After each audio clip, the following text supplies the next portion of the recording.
देखिए, इससे ज़्यादा दुर्भाग्य क्या हो सकता है। उनको इतनी भी बुद्धि नहीं है। अरे ये नया संसद भवन जो बना है, ये जनता के पैसे से बना है और इसमें सभी दलों के लोग, भले आज उन्होंने बहिष्कार किया हो, लेकिन कल सदन की कार्रवाई तो वहीं चलने वाली है। क्या राष्ट्रीय जनता दल ने तय कर लिया है कि उनके सदस्य परमानेंट बहिष्कार करेंगे? क्या वो लोकसभा की सदस्यता से इस्तीफा देंगे, राज्यसभा की सदस्यता से इस्तीफा देंगे?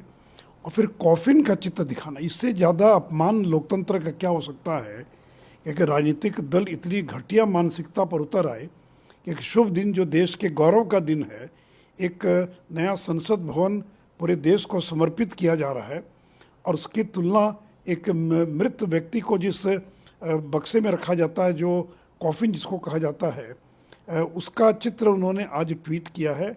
ऐसे लोगों पर तो देशद्रोह का मुकदमा दर्ज किया जाना चाहिए, जिनको इतनी भी समझ नहीं है कि देश की नई संसद और दूसरी ओर कॉफिन का चित्र, तो इससे ज़्यादा अपमान लोकतंत्र का और कुछ नहीं हो सकता।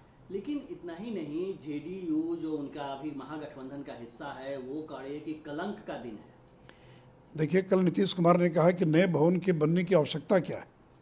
तो नीतीश जी, तब आपने जब बिहार का ब्रिटिश कालीन पुराना म्यूजियम मौजूद था तो उसके जगह पर 1,000 करोड़ रुपया खर्च करके नया म्यूजियम क्यों बनाया?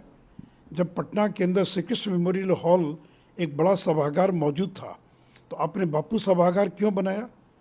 तो नीतीश जी जैसा व्यक्ति इस तरह का गैर जिम्मेवाराना बयान दे, आपको नहीं आना है, बहिष्कार करना एक बात है, कि यह कहना कि इसकी आवश्यकता क्या है।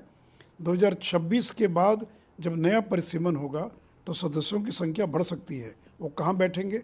आज भी जब सेंट्रल हॉल में राष्ट्रपति का अभिभाषण होता है तो अलग से कुर्सियाँ लगानी पड़ती है लोगों को बैठने के लिए। तो अगर नया भवन बना है और पुराना भवन 90 साल पुराना हो गया तो उसका क्यों विरोध हो रहा है? और देखिए, इन लोगों ने कदम कदम पर विरोध किया, कोई ऐसा कदम नहीं है, सुप्रीम कोर्ट तक लोग गए, वहाँ भी इनकी याचिका खारिज हो गई।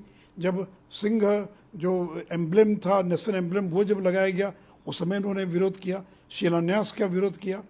तो केवल इनको घृणा है, द्वेष है नरेंद्र मोदी से। लेकिन ये कलंक का दिन कह रहे हैं, क्या आप मानते हैं ऐसा? मैंने कहा कि तुलना कर रहे हैं, वही कह रहे हैं कि इनके एक सहयोगी कॉफिन से तुलना कर रहे हैं, इनके एक सहयोगी कह रहे हैं कलंक का दिन। इसमें क्या कलंक है?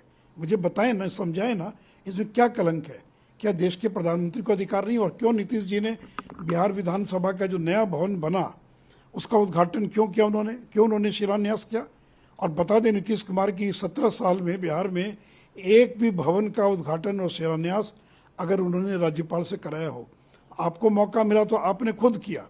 और आज देश का प्रधानमंत्री, जिसको दूसरी बार देश की जनता ने जनादेश दिया है, वो जब उसका उद्घाटन कर रहे हैं तो आपको इतनी जलन हो रही, इतनी ईर्ष्या हो रही है। ये सुप्रिया सुले हैं, एनसीपी के सांसद हैं, वो कह रही है कि नया पार्लियामेंट बिल्डिंग का बिना ऑपोजिशन के उद्घाटन एक तरह से इनकम्प्लीट इवेंट है और इसका मतलब यह है कि कोई लोकतंत्र नहीं है देश में। आपने ना बहिष्कार किया, हमने तो आपको आमंत्रित किया, स्पीकर ने तो सबों को कार्ड भेजा, तो आपको आना चाहिए था, कोई उद्घाटन करे। लेकिन आपको तो विरोध करना है कि इसका श्रेय नरेंद्र मोदी को न मिल जाए, बीजेपी को न मिल जाए। अरे भाई, श्रेय तो मिलेगा ही उनको, नरेंद्र मोदी को। अगर 2.5 साल के भीतर इतना भव्य भवन बनकर तैयार हो गया, इसलिए मैंने तो कहा कि अगर अपोजिशन में हिम्मत है, कांग्रेस में, एनसीपी में, तो वो ऐलान करें कि ये अपवित्र भवन है, इस भवन के अंदर हम कदम भी नहीं रखेंगे और हम अपनी लोकसभा की सदस्यता से इस्तीफा दे रहे हैं।